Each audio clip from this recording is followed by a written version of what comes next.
महामना शिक्षण संस्थान के प्रथम दीक्षारंभ मैंने महामना शिक्षण संस्थान के प्रथम दीक्षारंभ महोत्सव के मुख्य वक्ता नो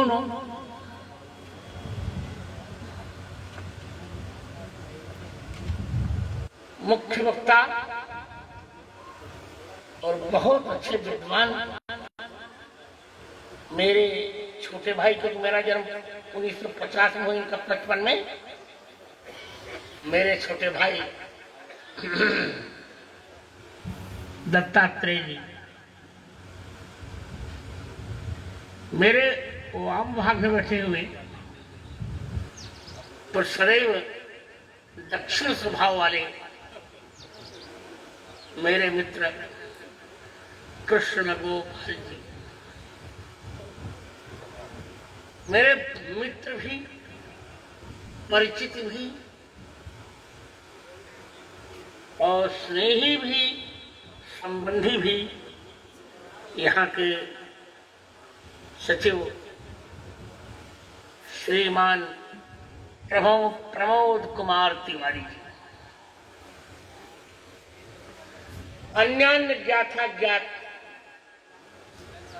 पदाधिकारीगण, मैं सबका संबोधन करूंगा तो मुझे बहुत विलंब होगा, और मैं इससे ख्यात भी, मुझे समय का अपव्यय बहुत बुरा लगता है। मैं मानता हूं कि किसान का कण मूल्यवान होता है और विद्वान का क्षण मूल्यवान होता है, और आपने मेरे क्षणों का बहुत अपव्यय किया है। अपनी ही गाथा गानी थी तो मुझे क्यों बुला लिया? अपनी गाथा गाते रहते हैं। श्री अरुशैल कथा चित्र ही ताते 20 बार तय कही।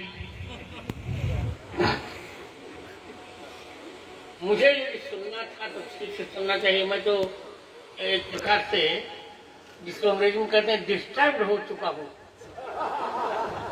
बोलने का मन ही नहीं कर रहा है। आपने मेरा समय इतना ले लिया है, क्योंकि मुझे पतंजलि का एक वाक्य याद आ रहा है। जब अपनी माँ के हाथ में सर्प रूप में पतंजलि गिरे, माँ ने भयभीत होकर कहा, कोर भवान, को भगवान के संग कोर भवान खिलिया। तो उन्होंने कहा सपोहम, सर्प को स्थान पर सपोहम को करा, तो वहां ले लिया था। उन्होंने कहा कि रेपात्मा का भवता मुखे, सर्प का रेपता का तुम्हारे मुख, तुम पहले बोल चुके। वही हाल मेरा है कि तुम इतना समय मेरा ले चुके हो कि तुम्ही को समय दे देने का मन करता है, और लगता कि माइक तुम्ही को दे दो, ले जाओ भैया। नहीं, कोई भी हो, आपन तो वही आपन गीत संहारो आपे, क्योंकि तीनों लोग नहीं अब मैं कुछ बोलूंगा नहीं, मैं विनोद नहीं कर रहा हूं, बहुत गंभीरता से। अच्छा, मेरा स्वभाव है कि निरंतर कुछ नया सोचना। प्रमोद जी, आप जानते हैं ये दीक्षा क्या है, इस पर मुझे बोलना है। भाई मेरे छोटे भाई हैं, तो बड़ा भाई छोटे भाई को कुछ गिफ्ट तो देता ही है। दीक्षा क्या है? आचार्य पाणिनि का दीक्ष धातु है, धातु पाठ संख्या 600, और दीक्ष धातु के उन्होंने 6 अर्थ कहे। दीक्ष मौंडेज्योपनयन नियम व्रतादेशेषु। दीक्ष माने किसी कार्य के लिए मुंडन कराना, यज्ञ करना, उपनयन यज्ञोपवीत धारण करना, किसी कार्य की संपूर्णता के लिए नियमबद्ध होना, किसी कार्य के लिए व्रत का प्रारंभ करना और इसी कार्य करने के लिए आचार्यों से, बड़ों से आदेश लेना, इन 6 अर्थों में दीक्षा शब्द का प्रयोग होता है। यहां हम आपका मुंडन कराने नहीं आए हैं, नहीं तो आप नाराज हो जाओगे कि बाबा जैसे अपना मुंडन करते थे हमारा भी करा दें। परंतु और आपको यज्ञ धारण करने से भी नहीं आए, इसे 2 अर्थ में छोड़ दे रहा हूं, 4 अर्थों की चर्चा करूंगा। ये हमारे उत्तर प्रदेश की राजधानी है लखनऊ, यहाँ सारस्वत लोग रहते हैं और मुझे विश्वास है कि मेरे वक्तव्य का मूल्यांकन करेंगे, क्योंकि नीरज क्षीर विवेके हंसालस्यम त्वमेव तंसेते लोकेस्मिन् अधुनान्यः कुलव्रतम आलयिष्यति कहा। यदि नीरज क्षीर विवेक में तुम हे हंस तुम ही आलस्य करोगे तो कुलव्रत का पालन करेगा कौन? आज की शिक्षा पद्धति कैसी है तो आप जान ही नहीं, हम भी जानते हैं क्या हो रहा है इस भारत में। जैसा कि बताया कि एक समय वो था कि हम विश्व को 25% योगदान करते थे, अब 3% ही बच गया है। ये हमारे परसेंटेज गिरे क्यों हैं? इसलिए गिरे कि हम शिक्षा की वास्तविकता को नहीं समझ पाए। आजाद तो हो गए हम, पर आजादी के साथ साथ हम स्वच्छंद बहुत हुए, स्वतंत्र नहीं रहे हम। हमने स्वतंत्रता को स्वच्छंदता के अर्थ में ले लिया, यही हमारे जीवन का अनर्थ होगा। आज 27 फरवरी है, हमारे छोटे भाई ने आजाद चंद्रशेखर की चर्चा की। यह जानकर आपको बहुत अच्छा लगेगा दत्ता जी कि मैंने अपने विद्यार्थी काल में ही जीवन की 16 वर्ष की अवस्था में आजाद चंद्रशेखर पर संस्कृत खंड काव्य लिखा, आजाद चंद्रशेखर चरितम, वो आपको मिल जाएगा। मेरा स्वभाव बहुत क्रांतिकारी है। मैं मानता हूं कि शांति शांति शांति वृद्धों का नारा हो गया, अब उसे बदलना चाहिए और सर्वत्र क्रांति होनी चाहिए। ओम द्यौः द्यौः क्रांतिरंतरिक्षगुम क्रांति ही पृथ्वी क्रांति आपः क्रांतिरोपधयः क्रांति वनस्पतयः क्रांति विश्वदेवाः क्रांति ब्रह्म क्रांति सर्वगम क्रांति क्रांतिरेव क्रांति सावा क्रांति। शांति शांति शांति। अब दांत को न रहे तो शांति शांति शांति कर लेना। क्रांति का अर्थ होता क्या है? गलत परंपराओं को बलपूर्वक दमन करने की पद्धति का नाम ही है क्रांति। जैसे यहां एक गलत परंपरा फैलाई गई, पहले तो नहीं थी, जब से हम गुलाम बने तब से फैलाई गई और हमारी अवधि में तो बहुत अधिक चली कि भैया खाएं दूध भात बहनी चाटे दोना। एक गलत परंपरा हो गई। बेटी को बेटे से बेटे के अपेक्षा हीन दृष्टि से देखा जाने लगा। लोगों ने बेटी को पाप कहना प्रारंभ कर दिया। परंतु मैंने जब पढ़ा ये बातें पूर्ण निराधार हैं। शतपुत्र क्षमा कन्या यदि पात्रे प्रदीयते, कृष्ण गोपाल जी यदि अच्छे पात्र को दे दी जाए तो एक बेटी 100 बेटों के बराबर होती है। इसे कहते हैं क्रांति दत्ता जी, इसे कहते हैं क्रांति।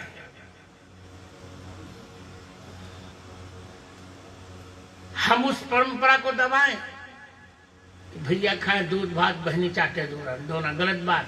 अब हम उलट रहे हैं, बहनी खाएं दूध भात, भैया चाटे दोना। होना भी यही चाहिए।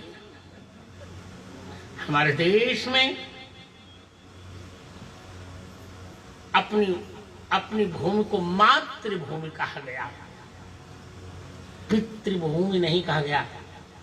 तो कहा गया क्या, आप बताएं? मातृभूमि कहा गया। माता पृथ्वी पुत्रोहम पृथिव्याः, हमारे यहां वंदे मातरम कहा गया, वंदे पितरम नहीं कहा गया।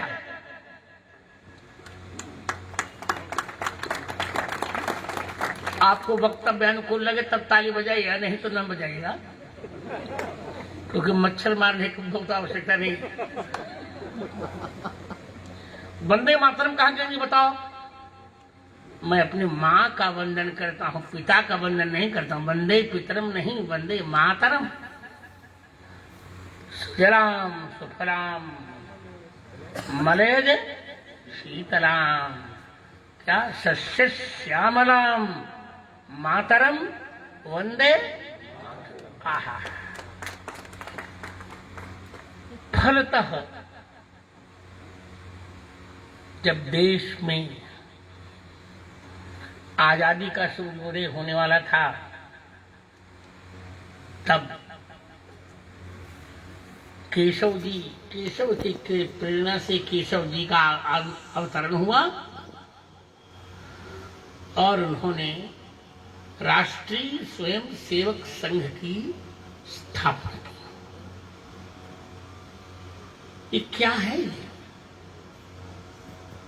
हम लोगों को यह संघ करता क्या है? ये वोट बैंक का संघ नहीं है। इससे हमें संस्कार दिए जाते हैं। और आज हमारा दुर्भाग्य ये है कि हम अपने संस्कारों से बहुत दूर होते जा रहे हैं। चाहे हमारे बालक हो या बालिकाएं, जब से मोबाइल का युग आ गया, सब के सब 2-2 बजे 3-3 बजे रात तक कुकर्म सुकर्म करते हैं मोबाइल के साथ, और फिर 10 बजे तक सोते हैं। क्या पढ़ेंगे? क्या इनकी स्मृति होगी? मुझे यह कहते प्रसन्नता हो रही है कि आज 72वें वर्ष की अवस्था में भी मैं 1 घंटे में 100 संस्कृत के श्लोकों की रचना कर लेता हूं। आज भी अभी मैंने परसों तक 226वीं पुस्तक लिखी, गणपति शतकम। तो देखिए, आज आपको दीक्षा लेनी है। दीक्षा में 4 बातें। यज्ञ करना है आपको,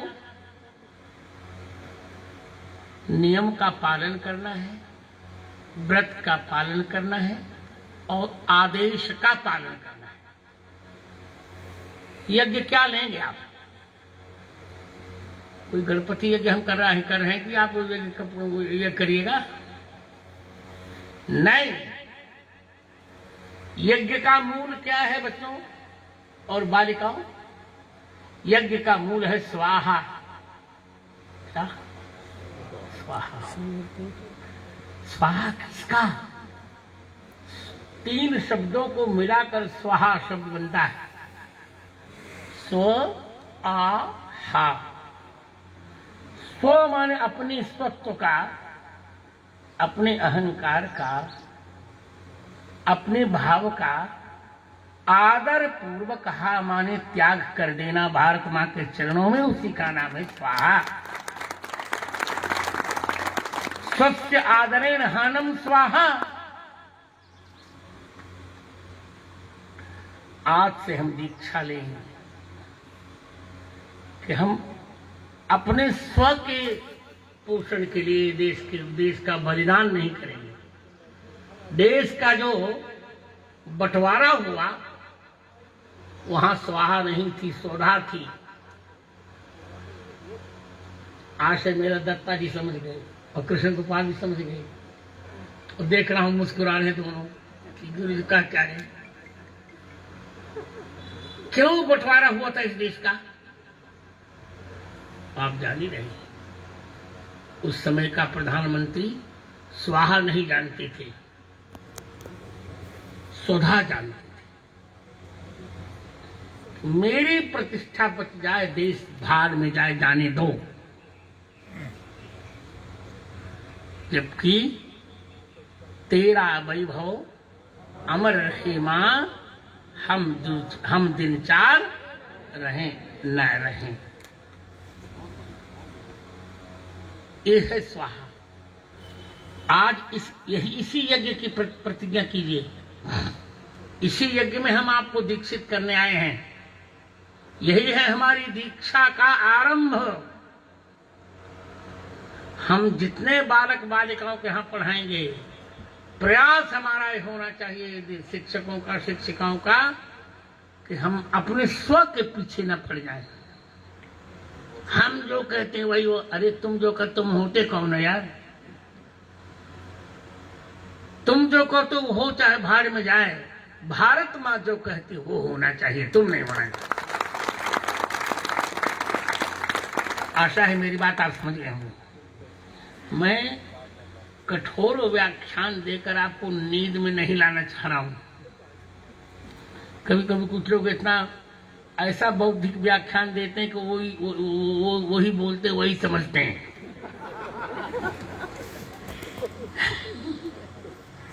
ऐसा नहीं होना चाहिए। वक्तुरेव हि तज्जाड्यम यत्र श्रोता न बुध्यते। यदि श्रोता न समझे तो वहां वक्ता की ही उच्च कोट की मूर्खता समझ लेनी चाहिए। वक्ता प्रथम श्रेणी का मूर्ख है। वक्तव्य सुनते सुनते यार, जब तक बत्तीसी न खेली तो वक्तव्य कैसा। कुछ माताएं नाराज हो रही, उनकी बत्तीसी मैं नहीं देख पा रहा हूं। आज हम प्रतिज्ञा करें। आज मुझे बोलने का मन है, बोलूंगा। 370 और 35A के लिए कितने संघर्ष हुए आप लोग जानते कि नहीं जानते? श्यामा प्रसाद मुखर्जी जैसे मनस्वी का क्या हुआ आप नहीं जानते क्या? दीन दयाल उपाध्याय का क्या हुआ आप नहीं जानते क्या?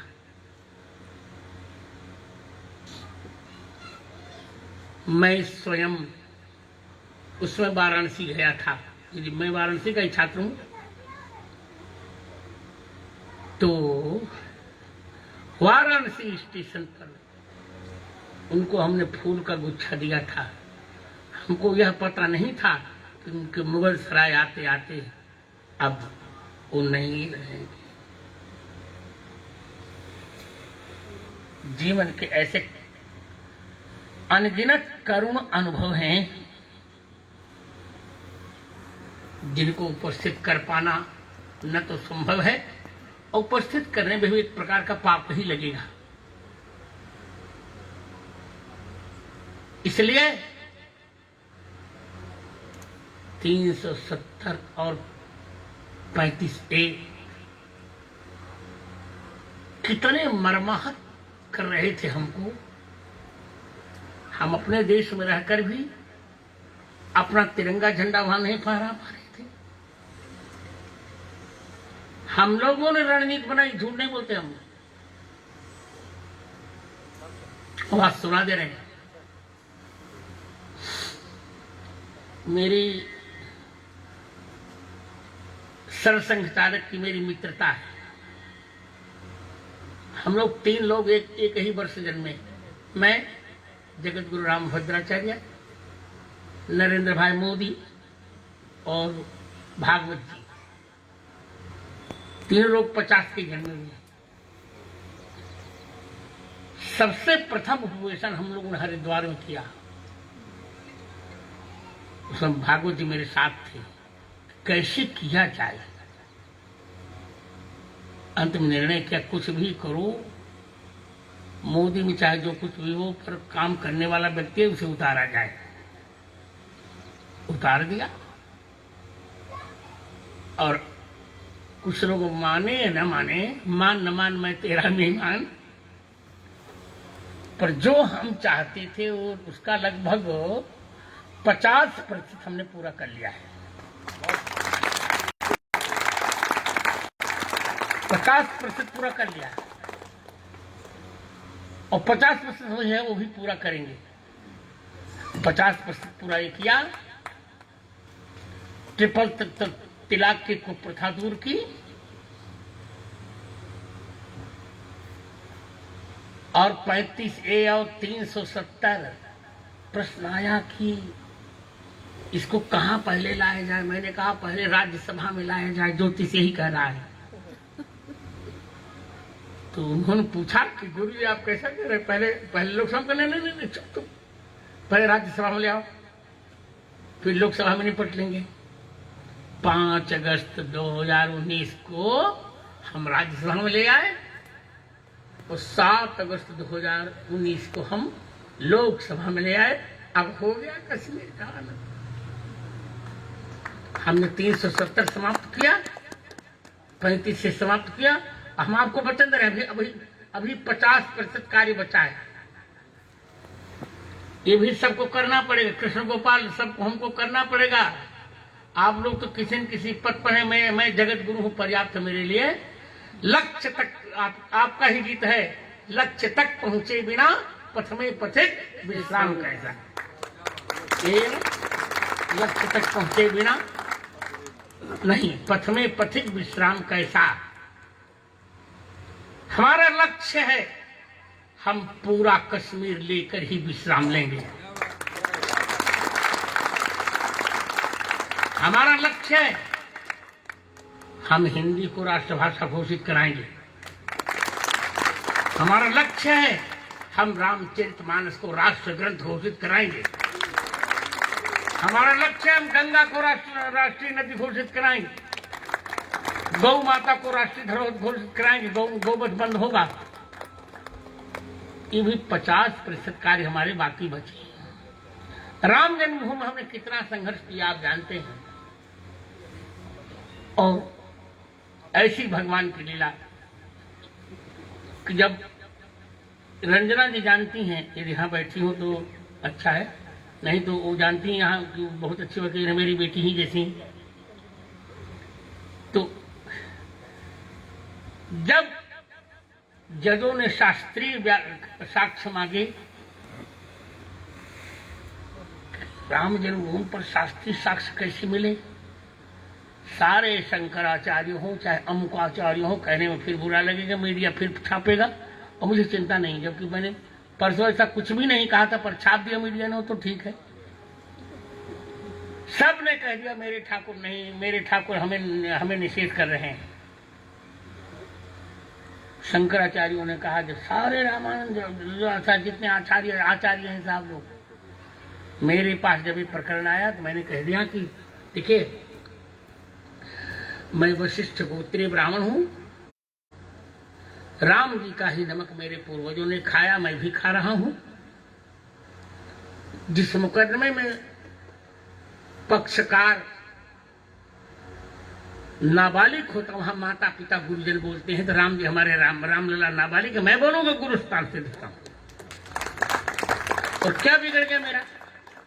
जब हनुमान जी मेघनाथ का बंधन स्वीकार कर सकते हैं, तो मैं जज की निचली कुर्सी पर बैठ जाऊंगा, तो मेरा क्या बिगड़ जाएगा? और क्या लाभ का तुम देखती रही हो। अंतिम हो गया निर्णय। क्या हुआ आप जानते हैं। दोनों न्यायालयों के निर्णय पत्र में मेरे वक्तव्यों के रेफरेंसेज उदाहरण आए हैं। तो देखिए, राम जन्मभूमि हमने ले ली और राम जन्मभूमि के शिलान्यास में भी था, और दान भी मेरे माध्यम से अब तक 21 करोड़ रुपए राम जन्मभूमि को दिए गए। तो देखिए, आज दीक्षा लेनी है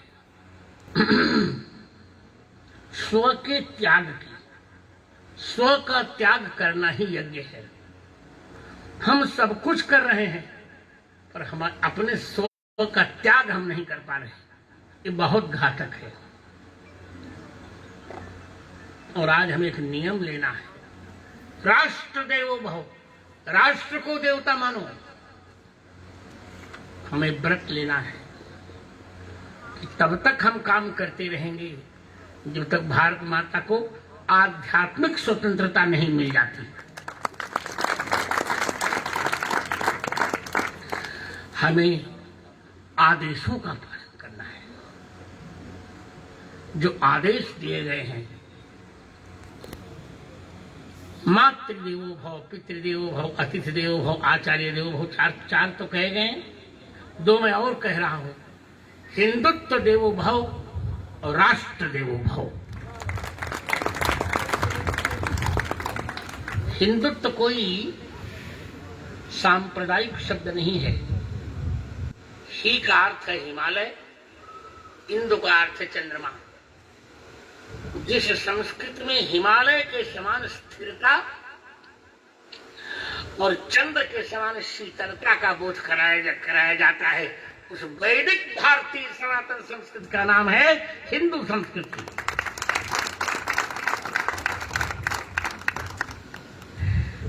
मेरे मित्रों, एक दीक्षा का बहुत नया अर्थ बताकर मैं अपने वक्तव्य को विराम दूंगा।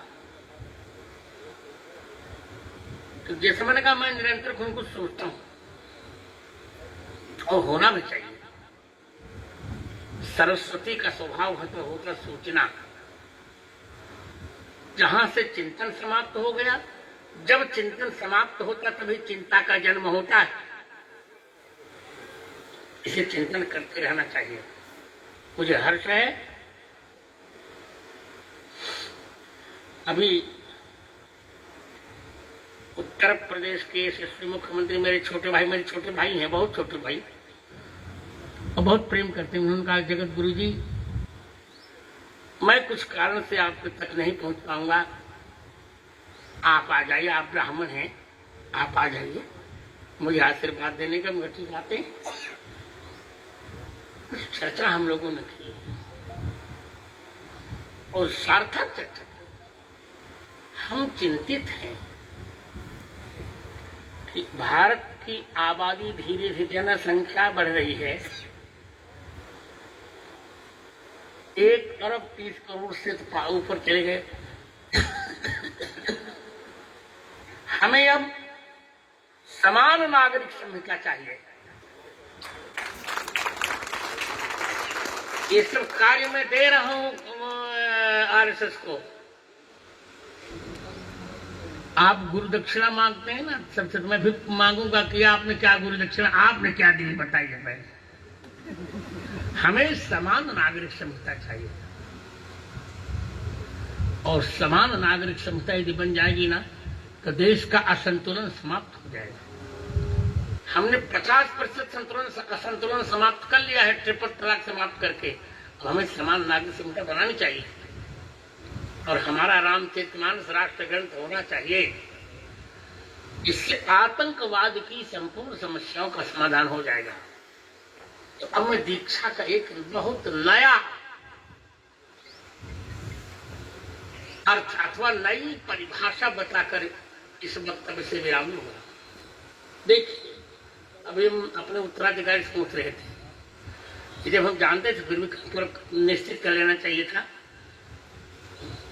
दीक्ष धातु से अप्रत्यय करके दीक्षा बनता है। देखिए, दीक्षा शब्द 3 अक्षरों को मिलाकर बना है।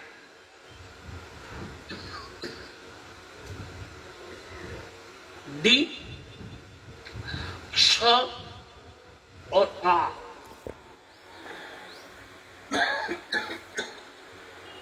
तीन अक्षरों को मिलाकर क्या बना है? दीक्षा। दी माने दीप्ति, दीप्ति माने प्रकाश, दी माने दीप्ति, क्ष माने क्षमता,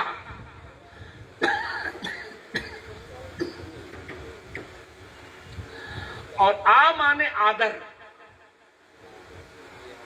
दीक्षा उस पद्धति का नाम है जहां से दीप्ति का, क्षमता का और आदर का उपहार मिलता है। उस पद्धति को दीक्षा कहते हैं।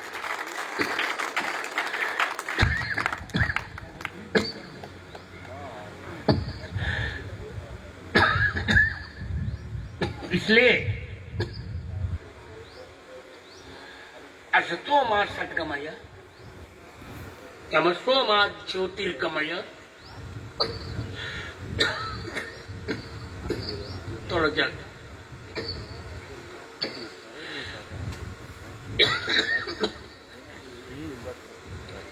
मृत्युर्मा अमृतम गमय।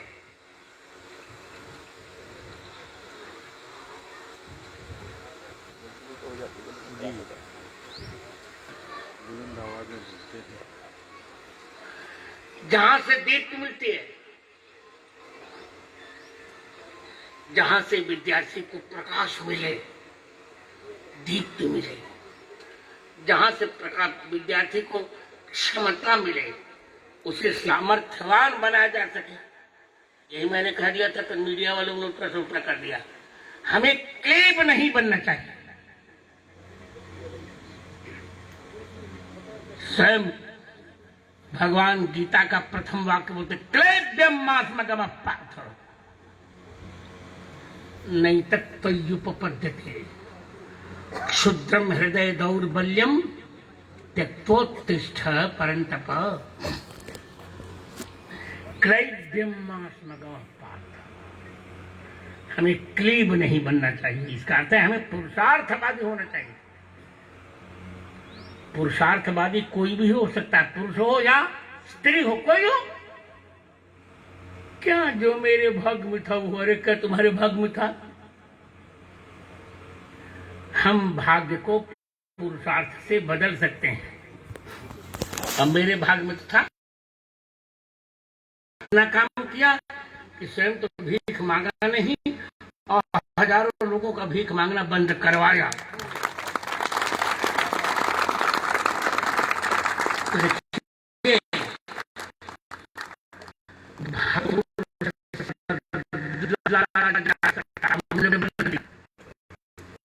आपको बता दें, मैं प्रणाली से बदल दिया मैंने।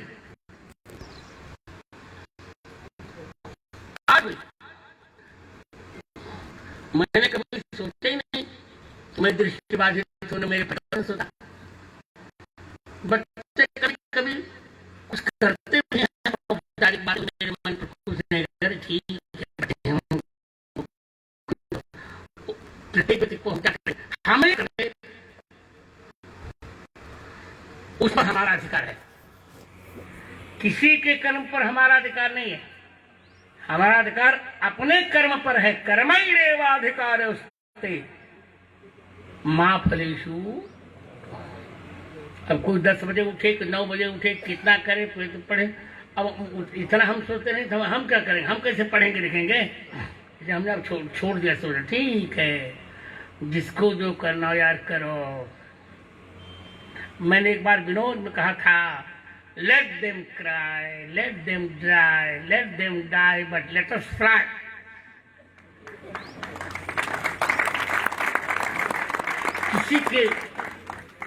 किसी के कर्म अकर्म विकर्म पर हमें टिप्पणी करने को कोई अधिकार नहीं। हमें अपना काम करना चाहिए। और मैं मानता हूं कि दीक्षा आरंभ आप कर रहे हैं, इससे छात्रों को दीप्ति मिले, क्षमता मिले और उनको आदर देने की भावना जगा दिया, उनमें जगाई जाए। एक दूसरे का वो आदर कर सकें। आज हम आदर किसी का नहीं कर पाते। तो हमारा स्व इतना प्रबल हो चुका है कि हम अपने सामने किसी को सोचते नहीं, और जब तक हम अपने सामने किसी को नहीं सोचते कि तब तक हमारा जीवन अच्छा नहीं बन पाएगा। आइए हम तीन लक्ष्यों को पूर्ण करने के लिए अग्रसर हों। हम छात्रों को दीप्तिमान बनाएं, हम छात्रों को क्षमतावान बनाएं, और हम छात्रों को आदर भावनावान बनाएं। तब हमारी दीक्षा सफल हो जाएगी। आजाद चंद्रशेखर पर जो मैंने खंड काव्य लिखा था वो छप गया है, आप चाहेंगे तो उपलब्ध कराएंगे। ऐसे ऐसे काव्यों को पढ़ाना भी चाहिए। इसमें हुआ क्या, स्वतंत्रता सेनानियों के प्रति क्या किया गया, अमर शहीदों के प्रति क्या किया गया। केवल हम अमर ज्योति जला लेते हैं। आज भी चंद्रशेखर जी का घर देखेंगे आप तो आपको रुलाई आ जाएगी, और बिना कारण विवाद बना दिया गया। जबकि वो उन्नाव यही लखनऊ से इधर कानपुर जाते थे, उन्नाव के नहीं उन्नाव बदरका, भावरा बदरका, मैंने बदरका को देखा है। पूछे हमारे उत्तराधिकारी से, हम गए वहां चंद्रशेखर जी आऊँ। माँ जगरानी का निवास देखा है, और झूठे बाउंडर कर दिया कि मध्य प्रदेश के आदिवासी थे चंद्रशेखर। बिल्कुल गलत बात। उनकी फोटो में देखिए यज्ञ पूज धारण किया हुआ है, बंदूक और मूछ पर हाथ। क्या बात है। इसलिए वो एक श्लोक मुझे कंठस्थ है, उसका श्लोक लगभग श्लोक तो 351 है उनमें। यदा यदा वेत्रता प्रहारम तस्मिन् सकोपो नुचरश्चकार तदा तदा सिंह रमेण वीरो जगर्ज बालो जय भारतेति। इसकी हिंदी बता रहा हूं। जब दंडाधिकारी ने पूछा चंद्रशेखर जी से कि तुम्हारी मां कौन है, तुम्हारा पिता कौन है, तो उन्होंने कहा कि स्वतंत्र ही मेरा पिता है, और तुम्हारे द्वारा सताई जाने वाली तत्पीड़िता हिंदू भू भारत माता मेरी मां है। मैं हूं आजाद, और मेरा व्यसन है तुम लोगों का नाश। तब चंद्रशेखर जी को 13 कोड़ों की सजा दी गई। 13 वर्ष का बालक, सब कुछ निकाल दिया गया। और जब मारते थे कड़े, गिर पड़ते थे चंद्रशेखर, उठते थे कहते जय भारत। मारते मारते अंत में गिर पड़े, संज्ञा शून्य हुए। उठे तो 4 आने दिए, दंडाधिकारी ने उसी के मुख पर फेंक दिया। क्या बात करते हो तुम। व्यक्तिगत रूप से मैं आचार्य चंद्रशेखर को बहुत प्रेम करता हूं।